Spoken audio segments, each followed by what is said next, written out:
नमस्कार, India voice देख रहे हैं आप और मैं हूं आपके साथ शिवम दुबे। इंडिया वॉइस के खास कार्यक्रम खबर दिन भर में आप सबका स्वागत है। बुलेटिन की शुरुआत करेंगे। यूपी में मुख्यमंत्री योगी आदित्यनाथ के लाल टोपी पर दिए गए बयान के बाद यूपी की सियासत में यह रंग हावी। पहले तो सीएम ने लाल टोपी वालों को काले कारनामे करने वाले करार दिया और अब सपा सुप्रीमो अखिलेश यादव उसी वार का पलटवार करते हुए सीएम योगी की मानसिकता और मनोविज्ञान पर चोट करते हुए दिखाई दिए। देखिए रिपोर्ट। और बाकी तो अगर इनके इतिहास के पन्नों को लड़ते हुए आप जाएंगे तो बहनों और भाइयों, काले कारनामों से इनका पूरा इतिहास भरा पड़ा है। लाल टोपी है लेकिन काले कारनामों के लिए लोग जाने जाते हैं और इसीलिए मैं आपको एहसास कराने के लिए आया हूं। इस सीसा मऊ को सीसा मऊ ही बने रहने दीजिए।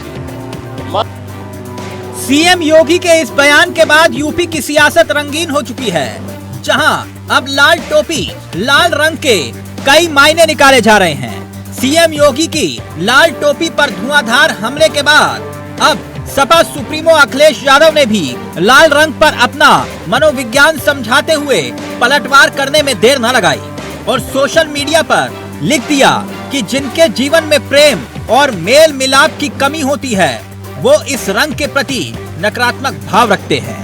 साथ ही अखिलेश यादव ने अपने पोस्ट में पूछ लिया कि रंग के प्रति भड़कने की क्या वजह है। सपा सुप्रीमो अखिलेश यादव अपने मनोविज्ञान के जरिए इस बात की ओर इशारा भी कर रहे हैं कि लाल रंग को देख भड़कने के पीछे नकारात्मक मानसिकता की वजह है।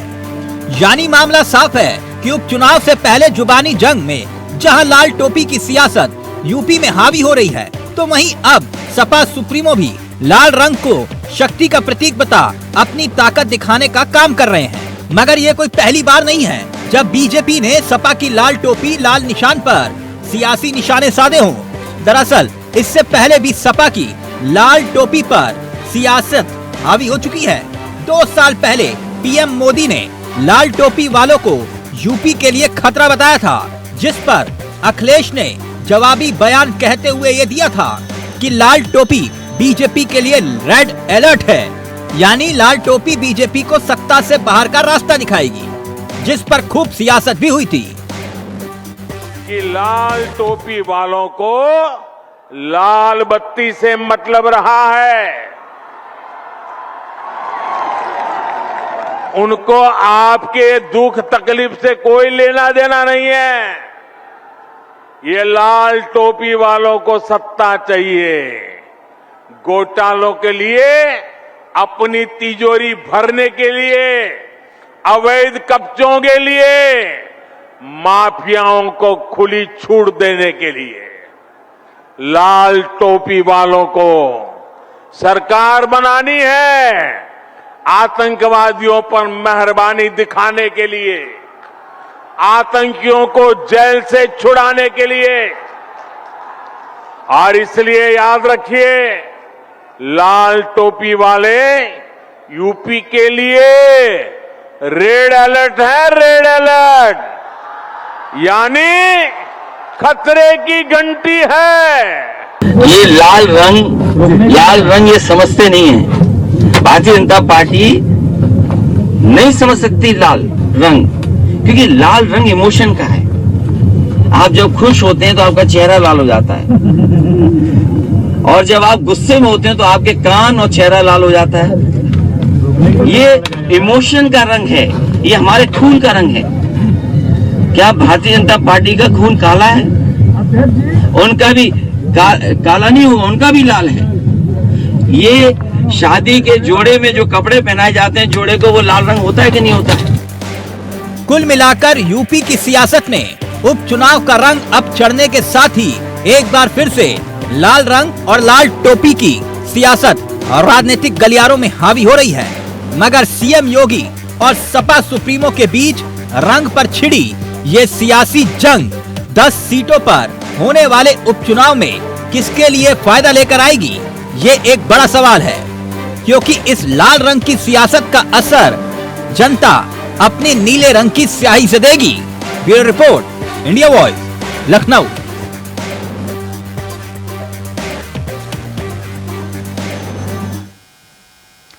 तो वहीं लाल टोपी को लेकर दिए गए सीएम योगी के बयान को अखिलेश यादव ने इसका पलटवार किया है।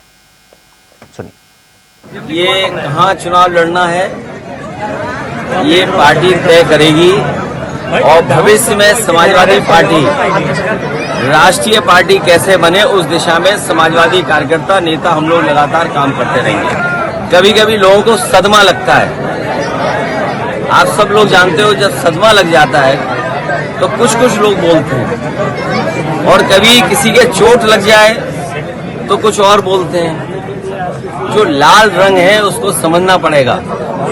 ये लाल रंग क्रांति का है, लाल रंग हमारे इमोशंस का है, ये लाल रंग मेल मिलाप का है। ये कार्यक्रमों का हमारे जब बहुत पारिवारिक कार्यक्रम होते हैं उसमें सबसे ज्यादा रंग अगर कोई दिखाई देता है तो लाल रंग दिखाई देता है।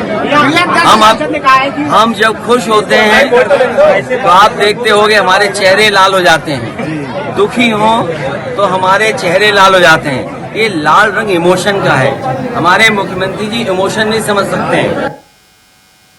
खबरों में आगे बढ़ेंगे। आपको बता दें कि प्रधानमंत्री नरेंद्र मोदी महाराष्ट्र के दौरे पर हैं, जहां उन्होंने मुंबई के जियो वर्ल्ड कन्वेंशन सेंटर में ग्लोबल फिनटेक फेस्ट में यह कहा कि एआई के दुरुपयोग को लेकर मैं चिंतित हूं। एआई के एथिकल यूज के लिए ग्लोबल फ्रेमवर्क बनाया जाएगा। तो वहीं प्रधानमंत्री मोदी ने यह कहा कि पिछले 10 साल में फिटनेस स्पेस में $31 बिलियन से ज्यादा का निवेश हुआ है। सुनिए प्रधानमंत्री मोदी ने क्या कुछ कहा। मैं इस फेस्टिवल के आयोजकों को सबको बहुत बहुत बधाई देता हूं। साथियों, यहां बड़ी संख्या में विदेशों से हमारे मेहमान भी आए हैं। एक समय था जब लोग भारत आते थे तो हमारी कल्चरल डाइवर्सिटी देखकर दंग रह जाते थे, हैरान हो जाते थे। अब लोग भारत आते हैं तो हमारी फिनटेक डाइवर्सिटी को देखकर भी हैरान होते हैं।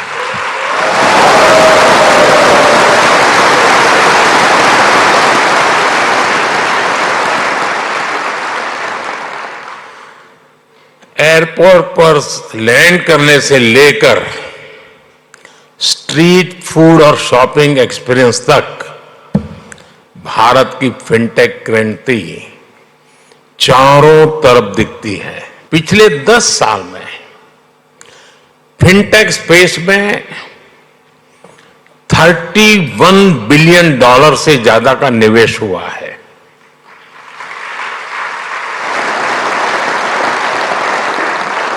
दस साल में हमारे फिनटेक स्टार्टअप्स में 500% वृद्धि हुई है।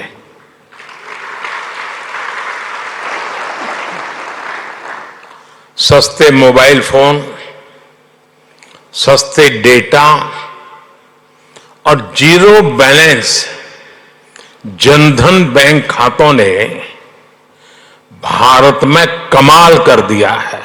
आपको याद होगा कुछ लोग पहले पूछते थे, पार्लियामेंट में खड़े होकर के पूछते थे और अपने आप को बहुत विद्वान मानने वाले लोग पूछते थे।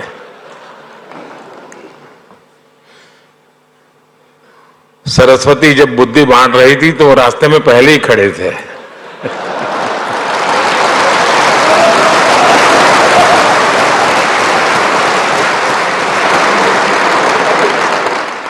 और क्या कहते थे? वो पूछते थे कि भारत में बैंक इतनी ब्रांचेज नहीं है, गांव-गांव बैंक अवेलेबल नहीं है, इंटरनेट नहीं है। यहां तक पूछ लेते थे बिजली भी तो नहीं है, रिचार्जिंग कहां होगा, फिनटेक क्रांति कैसे होगी, ये पूछा जाता था। और मुझ जैसे एक चाय वाले को पूछा जाता था।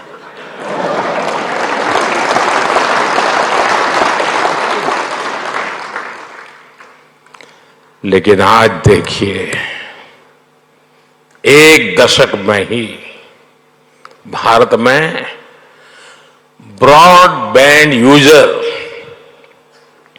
60 मिलियन यानी 6 करोड़ से बढ़कर 940 मिलियन यानी करीब 94 करोड़ हो गए। आज 18 वर्ष से ऊपर का शायद ही कोई भारतीय हो जिसके पास उसकी डिजिटल आइडेंटिटी आधार कार्ड नहीं है। आज 530 मिलियन यानी 53 करोड़ से अधिक लोगों के पास जनधन बैंक खाते हो गए हैं। यानी 10 साल में हमने एक प्रकार से पूरी यूरोपियन यूनियन के बराबर आबादी को बैंकिंग सिस्टम से जोड़ा है। साथियों, जनधन, आधार, मोबाइल की ट्रिनिटी ने एक और ट्रांसफॉर्मेशन को गति दी है। कभी लोग कहते थे कि कैश इज किंग। आज दुनिया का करीब करीब आधा real time digital transaction Bharat में होता है। रुक करेंगे अगली खबर की ओर। सिंधुदुर्ग में शिवाजी महाराज की प्रतिमा गिरने के लिए प्रधानमंत्री नरेंद्र मोदी ने माफी मांगी है। प्रधानमंत्री नरेंद्र मोदी ने कहा कि शिवाजी हमारे लिए सिर्फ एक नाम नहीं है, शिवाजी हमारे आराध्य देव हैं। सिंधुदुर्ग में जो हुआ उसके लिए मैं सिर झुकाकर माफी मांगता हूं। और मैं आज सर झुका करके मेरे आराध्य देव छत्रपति शिवाजी महाराज की उनके चरणों में मस्तक रख के माफी मांगता हूं। तो वहीं लखनऊ में फ्लिपकार्ट के वेयर हाउस का मुख्यमंत्री योगी आदित्यनाथ ने उद्घाटन किया। कार्यक्रम में मौजूद लोगों को मुख्यमंत्री ने संबोधित भी किया, जहां उन्होंने कहा कि यूपी विकास के पथ पर चल रहा है, यूपी में तेजी से निवेश आ रहा है। सुनिए मुख्यमंत्री योगी आदित्यनाथ ने क्या कुछ कहा। यह विगत 3-4 दशकों से दम तोड़ रहा था, इसका कोई पुरसा हल नहीं था। 2017 में जब प्रदेश में हमारी सरकार बनी और आदरणीय प्रधानमंत्री जी का मार्गदर्शन प्राप्त हुआ, तो हम लोगों ने उस समय प्रदेश के अपने एमएसएमई का मैपिंग करना शुरू किया था और उसे हमने 1 डिस्ट्रिक्ट 1 प्रोडक्ट के रूप में प्रमोट करना प्रारंभ किया। मैंने उस समय विभाग के अधिकारियों से कहा था कि हमें अपनी परंपरागत उत्पाद के लिए एक नया प्लेटफॉर्म देना होगा जो आम जन को अपनी ओर आकर्षित कर सके। और तब एक जनपद एक उत्पाद यानी 1 डिस्ट्रिक्ट 1 प्रोडक्ट के रूप में हमने इस प्लेटफॉर्म को आगे बढ़ाया था। और मुझे प्रसन्नता हुई कि प्रारंभ में हमने डिजाइन के साथ जोड़ा, ट्रेनिंग के साथ जोड़ा, मार्केट के साथ भी जोड़ा। इसके बाद फिर इसमें पैकेजिंग आदि भी जुड़ा, एक्सपोर्ट के साथ जोड़ना प्रारंभ हुआ। लेकिन इसको और गति देने में हमें मदद मिली जब फ्लिपकार्ट ग्रुप हमारे साथ जुड़ा और उसने ई कॉमर्स प्लेटफॉर्म के रूप में जब अपनी सेवाएं देनी प्रारंभ की, तो यह उत्तर प्रदेश के अंदर उत्तर प्रदेश की 1 डिस्ट्रिक्ट 1 प्रोडक्ट की योजना ये न केवल देश में बल्कि दुनिया में लोकप्रिय होती हुई दिखाई दी। स्वाभाविक रूप से एक नए युग का सूत्रपात हुआ है ई कॉमर्स प्लेटफॉर्म के माध्यम से। एक स्वस्थ प्रतिस्पर्धा हर नागरिक को, शहर में हो या गांव में हो, अपने प्रोडक्ट को वह दुनिया के किसी भी मार्केट तक पहुंचाने में समर्थ हो सकता है, जो पहले कठिन था, असंभव भी था। लेकिन आज उस असंभव को कठिनाई में और कठिनाई को फिर संभव में बनाते हुए आज तमाम ई कॉमर्स प्लेटफॉर्म हमारे सामने उपलब्ध हैं और उसी क्रम को आगे बढ़ाने के लिए आज यहां पर फ्लिपकार्ट ग्रुप के द्वारा 2 अत्याधुनिक वेयर हाउस, एक प्रदेश की राजधानी लखनऊ कविस्मरी से जुड़े हुए जनपद में उन्नाव में, और दूसरा प्रदेश की आध्यात्मिक राजधानी, देश की आध्यात्मिक राजधानी के रूप में विख्यात वाराणसी में स्थापित किया गया है। अब देख सकते हैं कितने जॉब नए क्रिएट हो सकते हैं। और दूसरा, स्वाभाविक रूप से अगर आपके पास वेयर हाउस है तो आप अपनी प्रोडक्ट को एक नई स्वस्थ प्रतिस्पर्धा के साथ साथ सभी ग्राहक के साथ न्याय करने की स्थिति में होते हैं। कालाबाजारी नहीं हो सकती, क्योंकि कालाबाजारी कब होती है, किसी चीज का दाम महंगा कब होता है, जब एक व्यक्ति की मोनोपोली होती है। और मार्केट में भी है, आप ई कॉमर्स प्लेटफॉर्म के माध्यम से भी दे रहे हैं, जो सस्ता देगा पब्लिक उसको ऑर्डर देगी, उसको अपने घर में मंगवा लेगी। तो कहीं भी कोई व्यक्ति अनावश्यक रूप से चीटिंग नहीं कर पाएगा, लेकिन साथ साथ तमाम नए रोजगार भी इसके माध्यम से सृजित हो रहे हैं।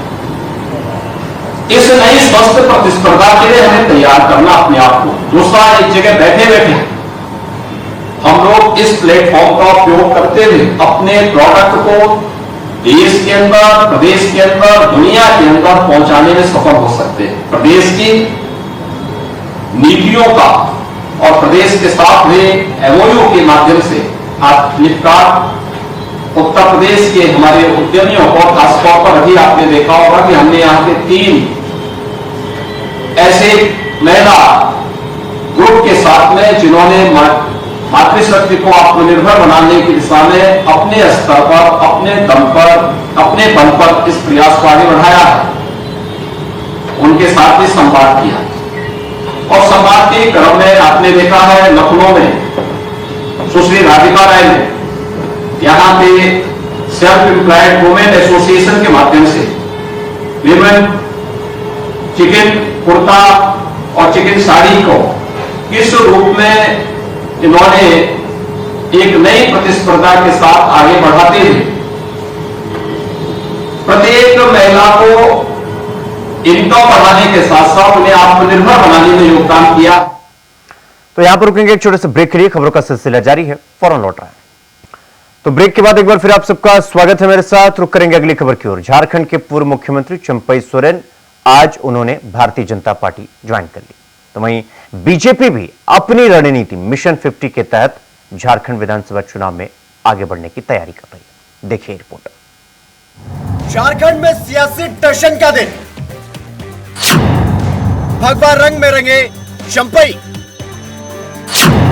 उधर सीएम हेमंत ने बनाया सोरेन को मंत्री।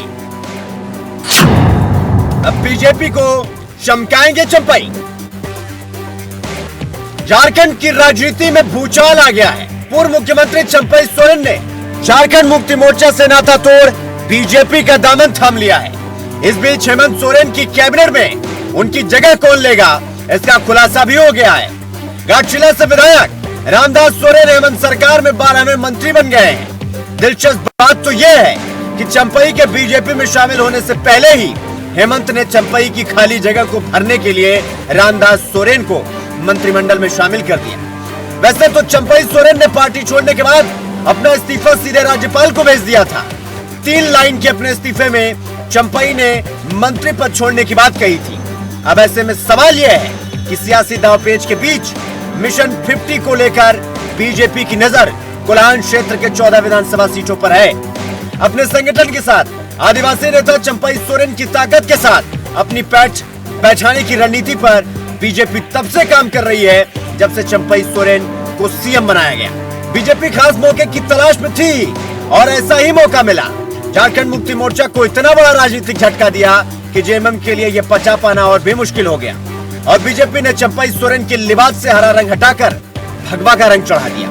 अब देखना यह है कि जिस चंपई को अपने खेमे में लाकर बीजेपी झारखंड चुनाव में मिशन 50 को अंजाम देकर फतेह करने का सपना देख रही है, वो चंपई कितने फायदेमंद साबित होते हैं। लेकिन एक चीज जो बिल्कुल साफ है कि बीजेपी का मिशन 50 की शुरुआत हो चुकी है। मेरी रिपोर्ट, इंडिया वॉइस, रांची।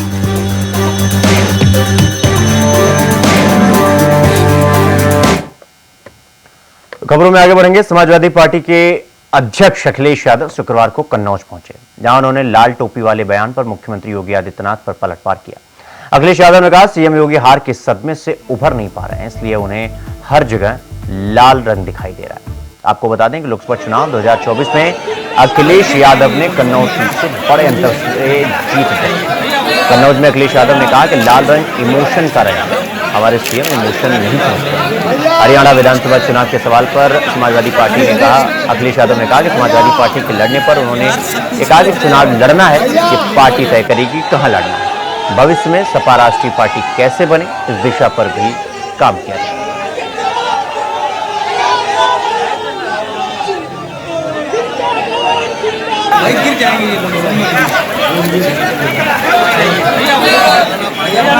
पूर्व विधायक कल्याण सिंह डोले जी की माता जी का स्वर्गवास हो गया था। आज उनके परिवार में कार्यक्रम था, उस कार्यक्रम में शामिल होने आया था। इस दुख की घड़ी में और जो कार्यक्रम माता जी के ना रहने पर संपन्न हो रहा है, उस कार्यक्रम में मैं शामिल होने आया था। ये कन्नौज क्षेत्र और इनका गांव और आसपास का क्षेत्र हम लोगों के लिए नया नहीं है। राजनीति की जब शुरुआत हुई थी, इसी क्षेत्र के लोगों से मिलकर के और इसी क्षेत्र के लोगों ने समाजवादी पार्टी को आगे बढ़ाने का काम हमेशा किया है। भैया, पीडीए फार्मूला पे क्या हरियाणा में चुनाव लड़ेगी सपा? ये कहाँ चुनाव लड़ना है, ये पार्टी तय करेगी और भविष्य में समाजवादी पार्टी राष्ट्रीय पार्टी कैसे बने, उस दिशा में समाजवादी कार्यकर्ता नेता हम लोग लगातार काम करते रहेंगे। इसी जिले में एक बेटी को बताओ पिता क्या चाहता था। इसी जिले में क्या एक बेटी को नहीं लटका दिया गया, जान नहीं चली गई उसकी? कोई चर्चा कर रहा है उसके बारे में? और बगल का जिला है, दो लोगों की जान गई, कि हत्या की गई, कि आत्महत्या कर ली। सरकार के पास क्या जवाब है? सरकार के पास कोई जवाब हो तो बताए सरकार। और यहाँ पर इसी जिले में क्या बेटी को एक फांसी पर नहीं लटका दिया गया? उसके परिवार वाले क्या संतुष्ट हैं उससे, जान से? और केवल यही नहीं, 2 जिले नहीं, पूरे उत्तर प्रदेश में देख लो, हर दिन घटना हो रही है बेटी के ऊपर। छोटी छोटी बालिकाएं हैं, उनके साथ घटनाएं हो रही हैं। सरकार क्या कर रही है आखिरकार? सरकार इसीलिए जानबूझ करके इधर उधर वाली बात कर रही है, क्योंकि वो सरकार की जिम्मेदारी है कि सुरक्षित हमारी माताएं बहनें रहें। कोई दिन नहीं जा रहा जिस दिन चेन स्नैचिंग नहीं हो रही हो। सीसीटीवी में हम लोग देख रहे हैं। तो कुछ नहीं कहूँगा, इसमें बीजेपी के लोग अपनी सफाई दें। और याद रखना, बीजेपी वाले कई बार रणनीति अपनाते हैं कि अपने लोगों से कुछ ऐसी बात कहलवाते हैं। पैगंबर इस्लाम लाने की मांग की गई है कि हजरत मोहम्मद का। मैं आपसे कह रहा हूं कि किसी भी तरह का धार्मिक, किसी भी धर्म का अपमान नहीं होना चाहिए। हमारे मुख्यमंत्री को नहीं देखा, बांग्लादेश में चिंतित है, देश के प्रधानमंत्री को चिंतित होना चाहिए। और जब देश की सरकार ये कहती है कि पॉलिटिकल पार्टीज जवाब न दे जनता में, अपने विचार न रखें, क्योंकि ये सरकार के जिम्मेदारी बनती है, वो लिहाज विपक्ष के लोग कर रहे हैं, लेकिन ये लिहाज भारतीय जनता पार्टी के लोग नहीं कर रहे हैं। सरकार इनकी, प्रधानमंत्री इनका, विदेश मंत्री इनका, तो किसने रोका है कि सुरक्षित न लोग रहें? जिम्मेदारी किसकी? और विपक्ष को कहा जाता है कि फॉरेन मैटर्स में आप कुछ बोल नहीं सकते। तो वहीं यूपी में इनकम टैक्स विभाग में बड़े पैमाने पर तबादले हुए हैं। 86 सीनियर IRS अधिकारियों को नई तैनाती मिली है। अजय शर्मा कानपुर में इन्वेस्टिगेशन विंग के प्रिंसिपल डायरेक्टर बनाए गए हैं। दीपिका मित्तल लखनऊ में सेंट्रल सर्किल की हेड बनाई गई हैं। शिवानी सिंह कानपुर में प्रिंसिपल कमिश्नर रेंज 1 बनाई गई है।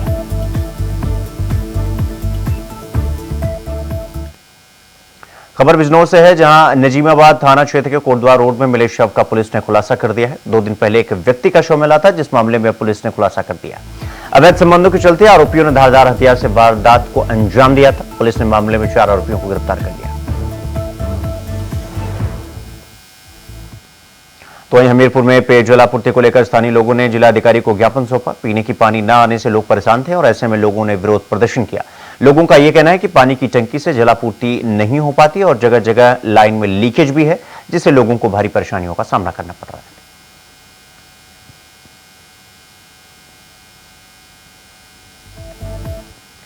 तो वहीं चकरनगर में एक गांव से सरकारी नलकूप से अजगर के 24 बच्चे सेंचुअली की टीम ने रेस्क्यू कर बाहर निकाले। रेस्क्यू के दौरान एक विशाला कोबरा भी पकड़ा गया। कोबरा की नजदीकी जंगल में तो वहीं अजगर के बच्चों को क्वारी नदी में छोड़ दिया गया। रंजन ने बताया कि अभियान में रेस्क्यू के लिए एक टीम आगरा से भी बुलाई गई थी।